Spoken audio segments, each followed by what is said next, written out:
Hi everybody, happy Friday. Welcome back to Adventures in Polished Land. I am Christina and today I have my Friday reads to share with you. This week I have a reading update. I will let you know what videos I uploaded this week, and I also wanted to shout out a booktuber that recently made a video I absolutely loved, but I love a lot of his videos as well, so I thought I would share him even though he has a very good sized following, but we'll get to that later in the video. I actually finished 2 books this week, which is really exciting. The first one was The Dog Stars by Peter Heller. This I read for a book set in Colorado for the American Lit Reading Challenge, and it's a post-apocalyptic story, which I always really love. This one I ended up giving 4 stars. It does lean towards dude bro lit, but I think it overcomes that and is still very enjoyable for me, and it really touched my heart in some ways as well. So I look forward to talking about this more when I do a full review of it. And then just before I started filming this video, I finished my second read of the week, and that is Universal Harvester by John Darnielle. This has a very interesting cover that is reflective, not only because it's a library copy, but this part up here is very reflective, so I'm going to put it down. This one's set in Iowa. It's one of those types of novels where, honestly, I don't really know what happened. It started off as this young man working at a video store, and a customer comes in and say, hey, there's something weird on this tape that shouldn't be here.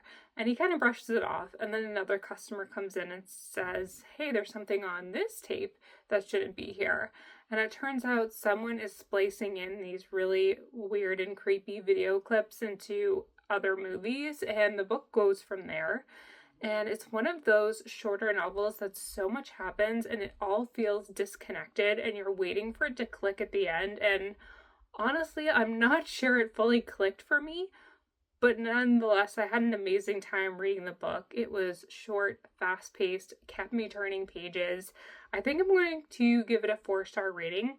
It's the type of novel that I think some people would describe as a puzzle book, where you're trying to figure out how the puzzle pieces fit together, and at the end you might have a couple pieces that don't belong or they're in the wrong spot, and you get a little frustrated because you couldn't make it fit flush and easily together. But I kind of like that about a book. I want to know what you think. I was actually talking with my mom about it before I finished the book, and I said, I'm almost done, but I don't know if it's going to wrap up with a tidy bow. And she said she only likes it when books get tied up well. So I would love to hear your thoughts, because I thought immediately to Diary of a Void by Amiyagi, which I have a full review of that book, so I will leave it linked in the description box. But that one did not tie up neatly, but I absolutely loved the ending, because I think it makes you wonder and debate, and you have to get online or talk to people, and there's no one clear answer, and I think that's so fun.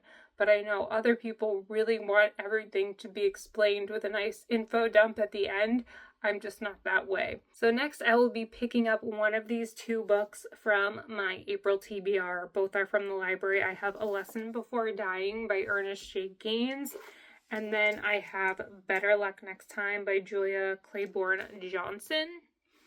I don't know which one I'm in the mood for. I honestly don't really feel like I'm in the mood for this book. Let's see. Yeah, I think I'm going to go with Better Luck Next Time, because it's about women who are looking to get divorced from their husbands, so they go to Reno, Nevada in the 1930s, because that's the only place they can get a unilateral divorce at that time. Sounds really interesting to me right now. I will put this aside and we'll start that after I get this video uploaded. So this week I did post 2 review videos for the American Lit Reading Challenge.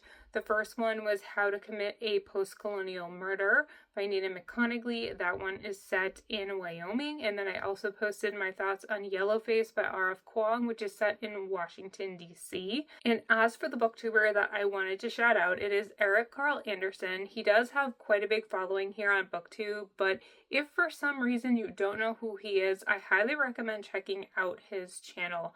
I have been subscribed to him since he first came over to Booktube. I remember when he joined, people were mentioning that they had followed his blog and now he's making videos, and I didn't know about his blog, but I went over and subscribed to his channel and I've been following ever since. And what I really love about his videos is his genuine excitement and love for books and reading. He posted yesterday the announcement of the Women's Prize for Fiction shortlist, and I just love how he reacts to every single book that's on the shortlist, especially to The Correspondent, which he was so excited about. And it just makes me happy because it is so nice to see people genuinely care about reading and love reading and want to share it with the world. So I think he does amazing work for the Booktube community, but he is also one of those people that is such a fan of literature and of reading that it just makes it really fun to watch his videos. He's so endearing. So I highly recommend you subscribe to his channel if you are not already. And I would also love to hear from you. Who are some of your favorite booktubers? There are so many people that I followed when I first discovered Booktube who have ceased making videos for over a decade now. And I think I am having trouble finding people who are still active, and it's exciting when I can find recommendations from other people. So if you have any booktuber recommendations, let me know who they are in the comment section. So that's it for me this week. I hope you're having a good week and I hope you have a great weekend. I hope to continue this reading trend that I am on. I am very behind on my Goodreads reading goal for the year, and I don't know that I will make it up, but I had kind of a dull start to the year and I would like to pick up the pace a little bit because last year I read a great amount of books, and even if I don't match that, I would still like to have a great reading schedule. So I'm feeling good about it right now, hoping I can keep up this pace and hoping I will be able to film some more videos this weekend so I have more reviews for you next week. If you are new to this channel, please subscribe. I would love to have you here, and I will see you in my next video. Bye.